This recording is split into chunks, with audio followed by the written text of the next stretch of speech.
O senhor tem uma ligação muito próxima com o ministro Patrus Ananias, e o prefeito Fernando Pimentel disse nessa mesma entrevista que o ministro foi convidado a participar de todo o processo em Belo Horizonte e não quis participar desse processo, por isso não teria o direito depois de criticar, dizendo que não tinha sido chamado a essa discussão. Isso aconteceu mesmo?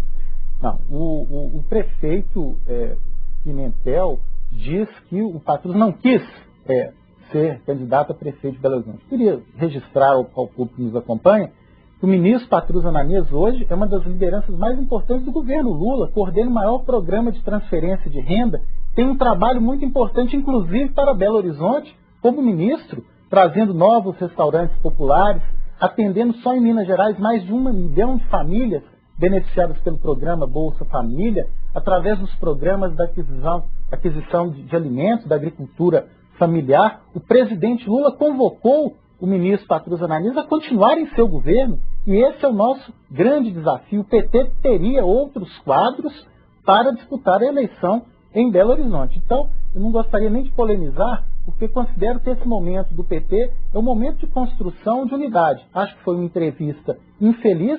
Os interesses do PT em Minas, no Brasil, recomendam que essa entrevista seja relativizada, talvez, num momento de infelicidade que todos nós temos ao conceder algumas entrevistas. Deputado, qual que o senhor acha que vai ser a melhor forma de se escolher o candidato do partido para disputar o governo do Estado e provavelmente uma vaga ao Senado Federal, já que o partido conta com 2 nomes expoentes, do ministro Patrus e do ex-prefeito Fernando Pimentel?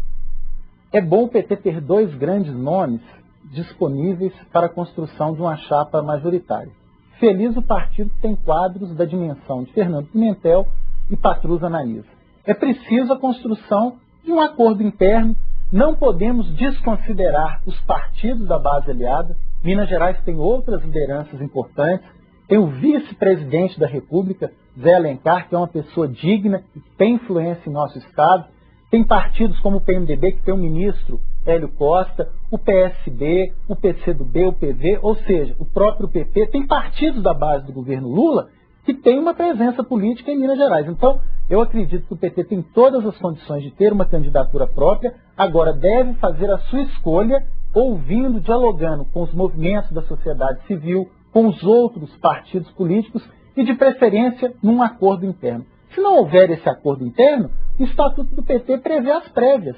Quando o Patrus foi eleito prefeito de Belo Horizonte, ele disputou prévias contra o vereador Tomás da Mata Machado, na época vereador Rogério Corrêa, e o partido saiu unido. Então, se não houver um acordo interno, partiremos para umas prévias, tranquilas, democráticas, com debate político, com filiações dentro dos critérios do partido. Eu não vejo nenhum problema. Agora, eu acredito que é possível, perfeitamente possível, a construção de um acordo interno. Isso liberaria energia do partido para o diálogo com a sociedade e a construção de um programa de governo alternativo para Minas. É uma outra discordância com a entrevista do prefeito Fernando Pimentel. Eu acho que Minas Gerais pode avançar mais na questão social, reduzindo a diferença, a desigualdade entre as regiões e entre as pessoas. Deputado, o senhor vai ser reconduzido à presidência da Comissão de Participação Popular. Quais são os grandes desafios dessa comissão durante esse ano de 2009? Nós temos o desafio de acompanhar as 180 emendas populares aprovadas ao Plano Plurianual e ao Orçamento de 2009, junto com os movimentos sociais, fazer com que essas emendas populares, inéditas em nosso país, repercutam diretamente na vida das pessoas. Teremos mais uma edição do projeto Parlamento Jovem, em parceria com a PUC Minas, que mobiliza centenas de jovens do nosso estado no sentido de elevar a participação juvenil nas questões legislativas. Temos, pela primeira vez na Assembleia, uma prestação de contas no meio do ano do governo do Estado sobre os seus projetos estruturadores, isto garantido por uma emenda da Comissão de Participação Popular. Nós teremos um monitoramento das políticas públicas, principalmente da área social. Teremos no final do ano mais uma revisão do Plano Plurianual de Ação Governamental e já temos solicitação de inúmeras audiências públicas, algumas realizadas em conjunto com outras comissões, para discutirmos realidades nas várias regiões de Minas Gerais. O senhor acha que o planejamento do Estado avançou nos últimos anos, principalmente com as revisões do PPAG, que acontecem aqui na Assembleia Legislativa, onde a Comissão de Participação Popular tem uma peça fundamental desse processo?